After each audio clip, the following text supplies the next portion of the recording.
আপনাদেরকে মনে করিয়ে দিই, গত কয়েকদিন আগেই দেখিয়েছিলাম জেলবন্দি মাওবাদী নেতা অর্ণব দাম। তিনি পিএইচডির জন্য পরীক্ষা ইন্টারভিউ দিতে গিয়েছিলেন বর্ধমান বিশ্ববিদ্যালয়ে। নজিরবিহীন সাফল্য। তিনি এবার ইতিহাস নিয়ে গবেষণা করবেন। জেলবন্দি মাওবাদী নেতা প্রথম হয়েছেন।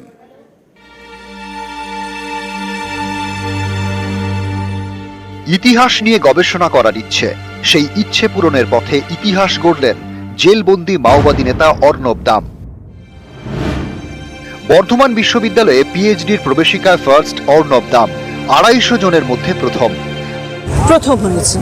আমরা যদিও তাকে শুধুমাত্র একজন পড়ুয়া হিসেবেই দেখেছি, তার গবেষণা করবার অ্যাকিউমেন কতটা রয়েছে সেটাই দেখেছি, কিন্তু একজন বিচারাধীন সাজাপ্রাপ্ত আসামি এই যে মেইন স্ট্রিম হওয়ার চেষ্টা করছেন, গবেষণা করছেন, এটা আমার কাছে অত্যন্ত ইতিবাচক। পুরো বোর্ড অত্যন্ত মেধাবী দেখেছি তাকে, এবং তিনি অত্যন্ত কনফিডেন্ট ছিলেন। তাকে একজন গবেষক হিসেবেই আমরা জাজ করেছি।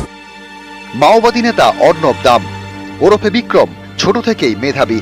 খড়গপুর আইআইটিতে ভর্তি হন মেকানিক্যাল ইঞ্জিনিয়ারিং। 3টি সেমিস্টারের পরেই হঠাৎ নিখোঁজ। পরে নাম লেখান মাওবাদীদের দলে। 2010 সালে শিলদা ইএফআর ক্যাম্পে মাওবাদী হামলায় জড়িত। 2012 সালে আসানসোল থেকে গ্রেপ্তার করা হয় অর্ণব দামকে। জেলবন্দি জীবন, তার মাঝেই আবার পড়াশোনা শুরু। জেল থেকেই পরীক্ষা দিয়ে ইতিহাসের স্নাতক হন, তারপর স্নাতকোত্তর। জেল কর্তৃপক্ষকে জানিয়েছিলেন অধ্যাপনা করতে চান। সেই মতো ন্যাশনাল এলিজিবিলিটি টেস্ট বা নেটে বসার আবেদন জানান, কিন্তু প্রশাসনিক জটিলতায় শেষ পর্যন্ত নেট দিতে পারেননি। কিন্তু অর্ণব থেমে থাকেননি। জেলে বসে পড়াশুনো করেই সেট পাশ করেন। এরই মাঝে সাজা ঘোষণা।